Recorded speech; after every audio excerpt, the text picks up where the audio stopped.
Ja, willkommen zurück zu unserem letzten Abschnitt der Präsentationen mit Präsentationen hier aus unserem Team. Weiterhin, wir setzen fort die Serie mit einem Vortrag von Herrn Dr. Keipert.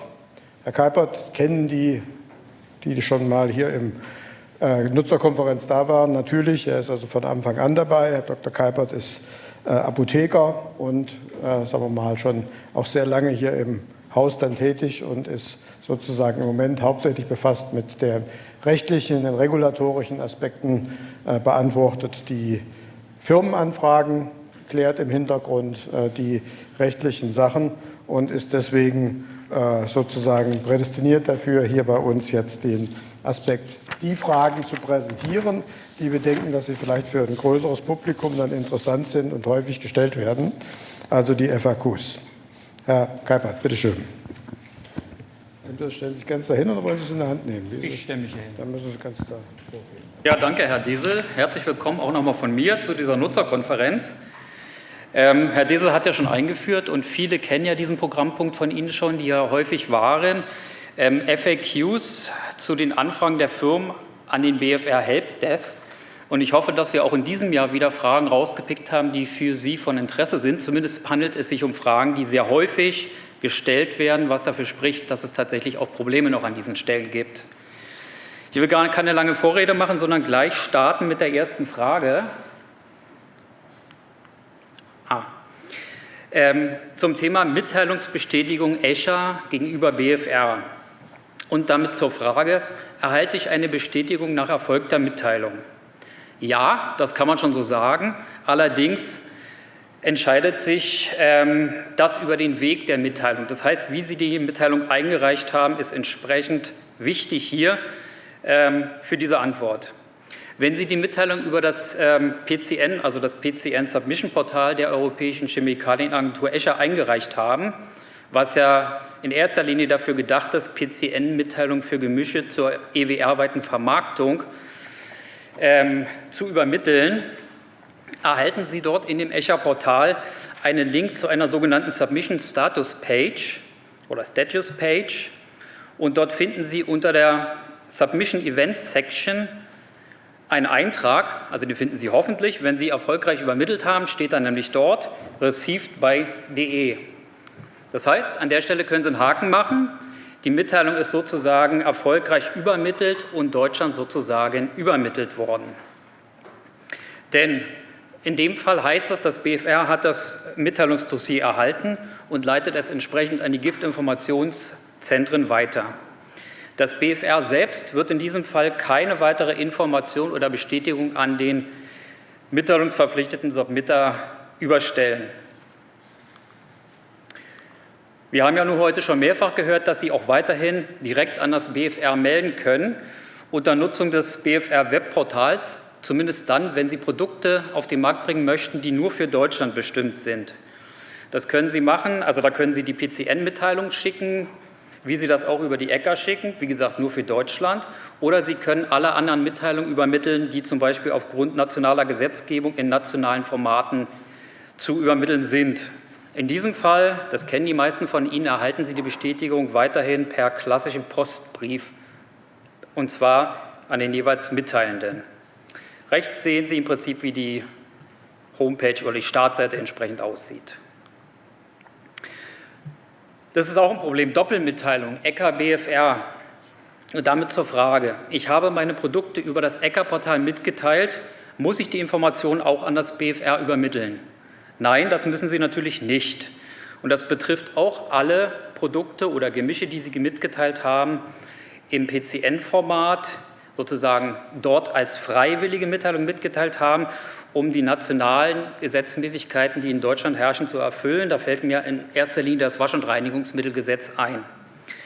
Fazit, Doppelmitteilungen sind weder erforderlich noch gewünscht, denn die ECHA übermittelt schließlich alle Mitteilungsdossiers an das BFR als die benannte Stelle nach Artikel 45 in Deutschland und das BFR verteilt daraufhin alle Produktinformationen an die 7 deutschen Giftinformationszentren. Ich habe da hier nochmal eine Folie gemacht zum Weg der Produktmitteilung, um das Ganze nochmal ein bisschen schematisch anspruchsvoller darzustellen. Also Sie sind eine Firma, der verantwortliche Submitter hier unten, und Sie müssen jetzt entscheiden, was ist für Sie der geeignete Mitteilungsweg. Wenn Sie also PCN-Mitteilungen europaweit vermarkten, dann würden Sie in der Regel Ihre Mitteilung an das ECHA Submission Portal übermitteln. Sie können aber auch, das haben wir auch schon mal gehört, alle anderen Mitteilungen auch in diesem Format auf freiwilliger Basis so übermitteln. Allerdings dürfte das, Schweden hat das nicht mit den Wasch- und Reinigungsmitteln, also ich weiß nicht, da sind wir relativ einmalig, glaube ich, dass wir noch die Wasch- und Reinigungsmittel in Deutschland fordern. Das könnten Sie aber auch über diesen Weg übermitteln. Denn die ECHA, die im Prinzip an der Stelle wie ein Dienstleister fungiert, erhält die Information und leitet alles an das BFR weiter. Oder Sie entscheiden, naja, ich habe meine Produkte sowieso nur für den deutschen Markt vorgesehen und spare mir diesen ECHA-Weg und gehe sozusagen direkt zum BFR und schicke die Informationen an das BFR-Webportal. Wie Sie sehen, also PCN-Mitteilung nur für Deutschland und die nationalen Mitteilungen nach Wasch- und Reinigungsmittelgesetz oder auch freiwilligen Mitteilungen können Sie direkt schicken.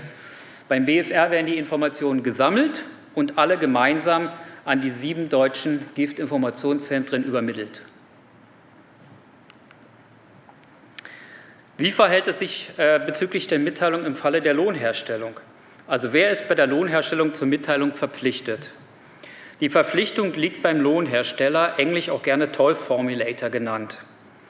Denn der Lohnhersteller ist der Erstinverkehrbringer eines Gemisches, indem er das Gemisch für seinen Kunden bereitstellt bzw. an ihn weitergibt. Kunden heißt sozusagen der Auftraggeber der Lohnherstellung. Der Lohnhersteller teilt also das Gemisch für alle Märkte, alle relevanten Märkte im europäischen Wirtschaftsraum mit, die ihm durch seinen Auftrag bekannt sind. Der Auftraggeber der Lohnherstellung selbst ist nicht mitteilungsverpflichtet, wenn er daraufhin nur wie ein Händler agiert. Das heißt also, er bietet das Produkt unverändert, wie von seinem Lohnhersteller bezogen, selbst zum Verkauf an oder gibt es an weitere Händler in unveränderter Form weiter. Ausnahme. Es kann passieren, dass der Auftraggeber der Lohnherstellung doch zum Mitteilungsverpflichteten wird. Und das passiert dann, wenn er das Produkt, was er von seinem Lohnhersteller bekommen hat, dann nochmal verschiedenen Prozessen unterwirft. Das heißt, er füllt das Produkt um, etikettiert um oder benennt es um oder er verkauft es in weiteren Märkten, die dem Lohnhersteller zuvor nicht bekannt geworden sind und dieser deshalb dafür keine Mitteilung vornehmen konnte. In diesem Fall muss also der Auftraggeber der Lohnherstellung tatsächlich die Meldung durchführen. An der Stelle ist es sehr wichtig, was die gegenseitigen bilateralen Vereinbarungen aussagen oder gegebenenfalls hat man entsprechende Verträge gemacht, denn letztendlich ist es wichtig, dass alle Produkte für die entsprechenden Länder auch sozusagen zur Verfügung stehen. Wie funktioniert die Mitteilung für Firmen aus dem Nicht-EWR-Raum? Da hat ja Daniele ja schon was dazu gesagt. Wenn ich jetzt also Produkte aus dem Nicht-EU-Ausland beziehe und in Europa vermarkte, können diese Firmen, die die Produkte sozusagen in die EU bringen, nicht selbst oder direkt eine Produktmitteilung durchführen. Dafür gibt es diverse rechtliche Gründe, insbesondere liegt das im Bereich der Chemikalienüberwachung. Denn man kann sich sicherlich gut vorstellen, dass die europäische Chemikalienüberwachung keinen Zugriff hatte auf mitteilende Firmen im Nicht-EWR-Ausland. Verantwortlich für die Mitteilung ist in diesem Fall der Einführer oder Importeur in dem europäischen Wirtschaftsraum. Der ist also zur Mitteilung verpflichtet. Nur hat er aber in der Regel das Problem, dass ihm die Rezepturinformation nicht vollständig mitgeteilt wird, also die 100% Rezepturinformation fehlt. Da gibt es eine Lösung, und zwar die Nicht-EWR-Firma hat einen gesetzlichen Vertreter im europäischen Wirtschaftsraum, der die entsprechenden Informationen hat und sozusagen eine freiwillige Mitteilung mit einem vollständigen PCN-Mitteilungsdossier übermittelt. Daraufhin kann der eigentlich verantwortliche Einführer in den R seine verpflichtende Mitteilung durchführen, indem er sich auf die Angaben in der Regel aus dem Sicherheitsdatenblatt der Nicht-EU-Firma bezieht und eine 100% Gemisch-in-Gemisch-Mitteilung durchführt, indem er den Handelsnamen und den UFI sowie die Einstufung und weitere Angaben ebenfalls in einem vollständigen Dossier übermittelt. Hier unten habe ich noch mal einen Hinweis aufgeführt. Diese und weitere wichtige Informationen finden Sie alle sehr gesammelt und sehr ausführlich vor allen Dingen im Handbuch für Mitteilungen nach Anhang 8 der CLP-Verordnung, dem sogenannten Leitliniendokument der ECA. Mitteilung durch Dritte. Kann jemand in meinem Auftrag die Mitteilung für meine Firma am ECA-Portal durchführen? Ja, das ist möglich. Das geht unter der Nutzung des sogenannten Foreign User Konzepts der ECA. Die ECA hat da vor einiger Zeit, also man sieht das hier unten kurz, das sieht so aus, ein kurzes Dokument veröffentlicht im Oktober 2020, wo kurz erklärt ist, wie sozusagen dieses Prinzip dieses Foreign Submitter, dieses Foreign User Konzept aussieht. Informationen hier nochmal später für die Veröffentlichung, das ist die entsprechende Website, wo Sie die Informationen bekommen. So, also jeder mitteilungsverpflichtete Submitter muss allerdings seinen eigenen ECA-Portal-Firmen-Account haben. Ein Dritter, der jetzt im Auftrag des eigentlichen Verpflichteten mitteilen möchte, erhält vom Verpflichteten diverse Berechtigungen zu seinem Account und kann dann mit dem Account des eigentlichen Submitters die Mitteilung durchführen. Rechtliche Dritte im Auftrag des Submitters können zum Beispiel sein Formulierer, im Volksmund auch gerne immer noch Hersteller genannt oder englisch Downstream-User. Der teilt zum Beispiel für weitere Inverkehrbringer mit, wie Umbenenner oder englisch Rebrander, Umetikettierer, Relabeler und Umfüller, Refiller. Oder ein Formulierer teilt für seinen Lohnhersteller mit, Toll Formulator. Das heißt, wir kehren das, was eben erklärt ist, um. Das ist also auch möglich. Oder ein Dienstleister, also es gibt ja sehr viele Chemikalienbüros und so weiter, die als Dienstleister fungieren, die können ebenfalls hier für ihre Kunden mitteilen.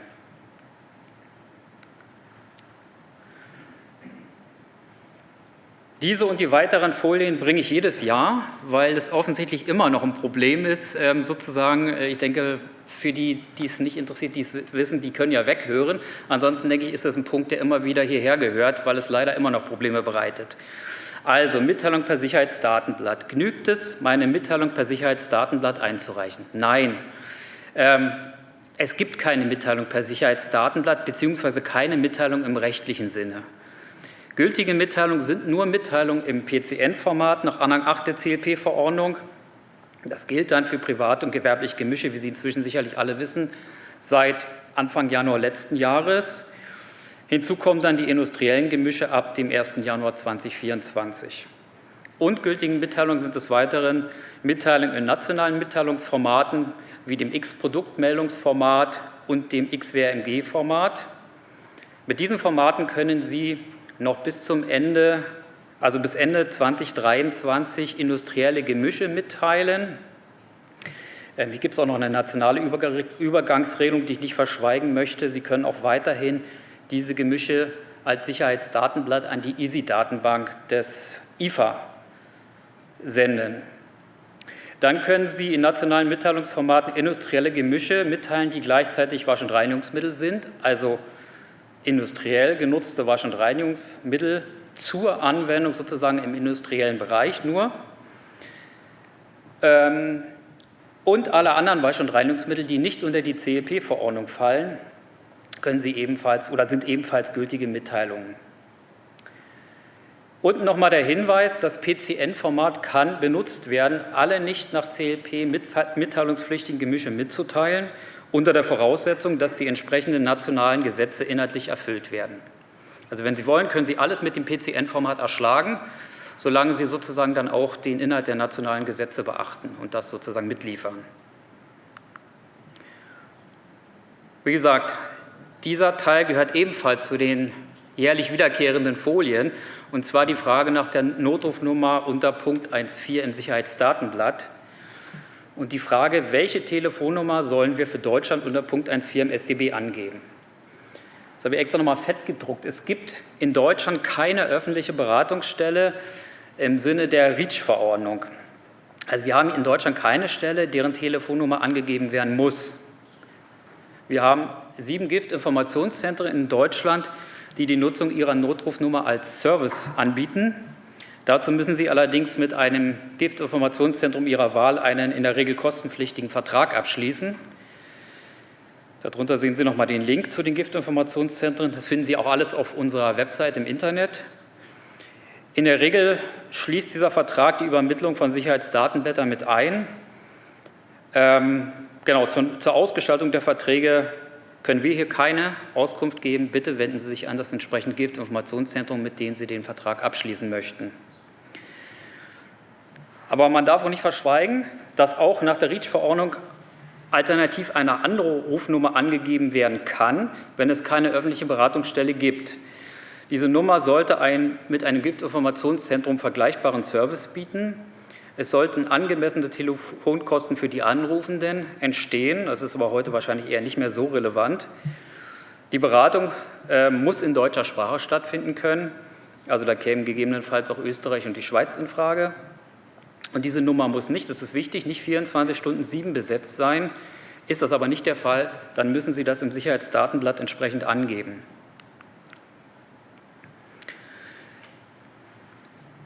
Ja, die Erstellung von Sicherheitsdatenblättern und die Angabe von Notrufnummern nach der REACH-Verordnung, würde ich mal ganz platt formuliert, hat nichts zu tun mit der gesetzlichen Mitteilungspflicht von Gemischen nach der CLP-Verordnung. Also wie der Name schon sagt, es gibt unterschiedliche Gesetze. Einmal haben wir die REACH-Verordnung, danach geht sozusagen das SDB und nach der CLP-Verordnung geht sozusagen die Produktmeldung nach Artikel 45. Und dann nochmal die Aussage, die erfolgreiche Übermittlung einer Mitteilung berechtigt nicht automatisch zur Nutzung irgendeiner Notrufnummer. Ich möchte es nochmal hervorheben, weil tatsächlich solche Fälle vorgekommen sind. Sie geben bitte niemals im Sicherheitsdatenblatt die Telefonnummern des BfR an, denn das BfR ist zwar die benannte Stelle für Deutschland nach Artikel 45 CEP und nimmt die Gemisch- und Produktinformation weiter und leitet diese entsprechend an die Gitzen weiter, führt aber selbst keine Vergiftungsberatung durch. Und was auch ganz wichtig ist, das haben wir auch schon mal gesehen, geben Sie bitte nicht die 112 der Feuerwehr an. Das mag in Schweden anders sein, aber in Deutschland ist das nicht die geeignete Nummer in diesem Fall. Weitere Informationen zu diesem Thema sowie auch überhaupt zu den Sicherheitsdatenblättern und dergleichen erhalten Sie über den heute schon vielfach zitierten REACH-CLP-Biozid-Helptest der Bauer. Wie sieht es mit Produkten aus mit nur einem Inhaltsstoff? Muss ich mein Produkt, das nur einen Stoff enthält, ein sogenanntes Single Substance Product, auch mitteilen? Nach Artikel 45 der CLP-Verordnung müssen Sie nur als gefährlich eingestufte Gemische mitteilen. Die Ausnahmen in Klammern bedeutet, dass es auch von dieser Regelung Ausnahmen gibt. Darauf komme ich, glaube ich, nachher nochmal zu sprechen. Die Mitteilung von Stoffen ist insofern nicht so relevant, weil im Prinzip die chemische Identität von Stoffen bekannt ist.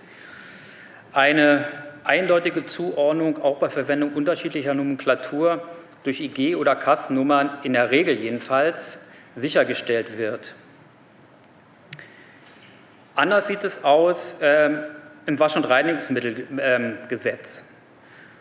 In § 10 oder nach § 10 sind alle Wasch- und Reinigungsmittel mitzuteilen, die nicht bereits unter die CLP-Verordnung fallen. Das heißt, diejenigen, die als gefährlich eingestuft sind, aber von der CLP-Verordnung ausgenommen sind, oder diejenigen, die nicht als gefährlich eingestuft sind. Und außerdem spricht das Gesetz von Produkten, nicht Gemischen. Das ist also ganz wichtig. WAM-Produkte mit nur einem Inhaltsstoff sind nach dem Wasch- und Reinigungsmittelgesetz in Deutschland mitteilungspflichtig. Also der Rohrreiniger, der zum Beispiel nur Natriumhydroxidpulver enthält, wäre sozusagen nicht nach CLP zu melden, aber nach dem nationalen Wasch- und Reinigungsmittelgesetz schon. Als Hinweis unten nochmal die Definition für Stoff und Gemisch finden Sie im Artikel 2 der CLP-Verordnung, beziehungsweise gibt es dort auch entsprechende FAQs des nationalen REACH-CLP-Biozid-Helptests darüber. So, jetzt haben wir ein etwas komplizierteres Thema, würde ich mal sagen.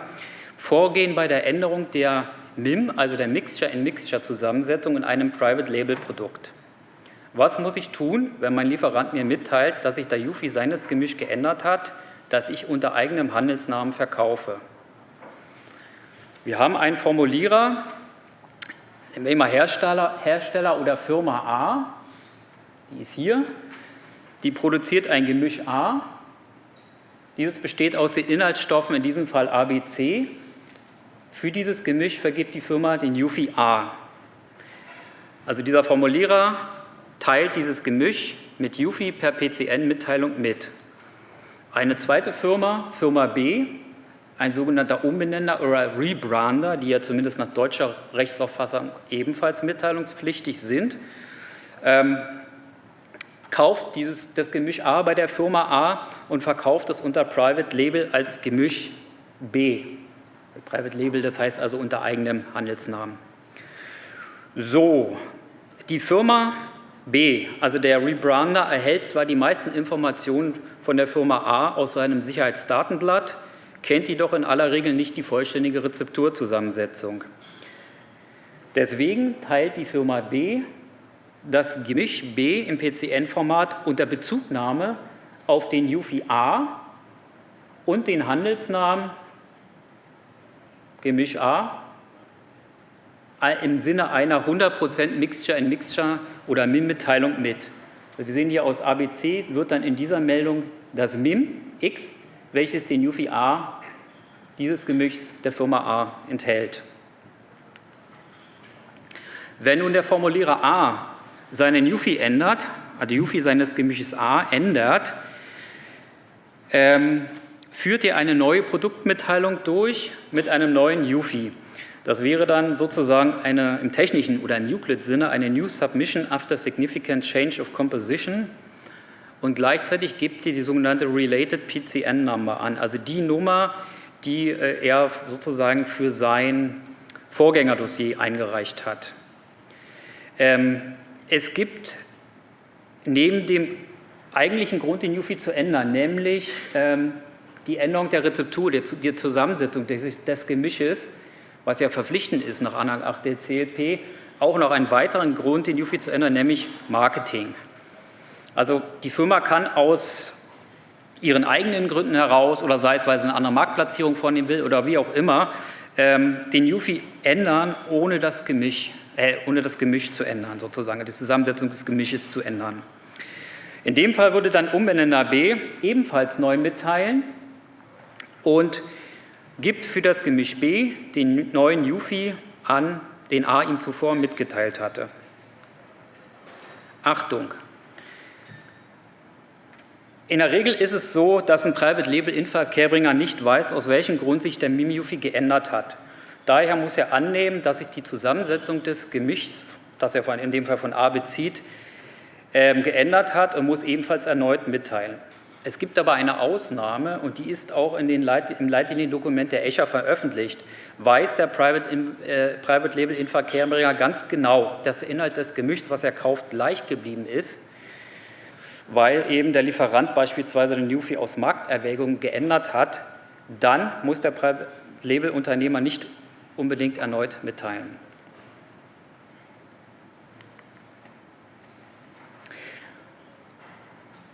Desinfektions- und Wasch- und Reinigungsmittel. Diese Frage ereilte uns kürzlich noch, und zwar ganz allgemein, wie teile ich Desinfektionsmittel und Wasch- und Reinigungsmittel mit? Da soll zunächst einmal gesagt werden, es gibt keine automatische oder allgemeine Mitteilungspflicht für Desinfektionsmittel. Desinfektionsmittel sind dann mitteilungspflichtig, wenn es sich um als gefährlich eingestufte Gemische handelt, die nicht zu den allgemeinen Ausnahmen der CLP-Verordnung gehören. Also ist das Desinfektionsmittel in den Arzneimittel- oder Medizinproduktebereich zu verorten, dann sind diese Produkte mit Ausnahme von Desinfektionsmitteln zur Reinigung medizinischer Geräte allgemein von CLP ausgenommen. Handelt es sich um Gemische, in der Regel dann Biozidgemische, die als gefährlich eingestuft werden und keine Ausnahme von Artikel 45 und Anhang 8 darstellen, sind diese zu melden. Ausnahmen wären dann, wie gesagt, umweltgefährliche, explosionsgefährliche Gemische und dann gehören, glaube ich, noch die Gase unter Druck dazu. Das wären sozusagen die Ausnahmen, die durch Artikel 45 definiert werden. Anhang 8 definiert noch weitere Ausnahmen, die habe ich jetzt aber nicht hier alle aufgeführt. Und wichtig, es sind keine Produkte mit nur einem Inhaltsstoff, also immer Gemische. Das möchte ich jetzt eigentlich gar nicht nochmal, das hatten wir schon, das möchte ich eigentlich gar nicht nochmal unbedingt wiederholen. Ich sage es einfach nochmal ganz kurz, Wasch- und Reinigungsmittel sind generell mitteilungspflichtig. Sind sie gefährlich eingestuft, müssen sie nach CLP gemeldet werden, so sie nicht einer Auslage unterliegen. Ansonsten sind alle Wasch- und Reinigungsmittel, auch Produkte nach dem nationalen Wasch- und Reinigungsmittelgesetz mitzuteilen. Nochmal ein Hinweis, haben Sie eine Kombination aus einem Desinfektionsmittel und Wasch- und Reinigungsmittel, zum Beispiel ein Oberflächendesinfektions- und Reinigungsmittel, müssen Sie ebenfalls nach dem oben Gesagten entscheiden. Wichtig wäre auch für das BfR, dass, wenn Sie die EU-PCS-Kategorien, also die Use Categories sozusagen vergeben, dass Sie dann für den Desinfektionsteil in dem Primary Use sozusagen einen EU-PCS-Schlüssel aus dem Desinfektionsbereich wählen und als Secondary Use bitte einen EU-PCS-Schlüssel aus dem Wasch- und Reinigungsmittelbereich. Ja, das war's schon. Das waren die wichtigsten Fragen, die diesmal sozusagen hier besprochen werden sollten. Ich danke für Ihre Aufmerksamkeit.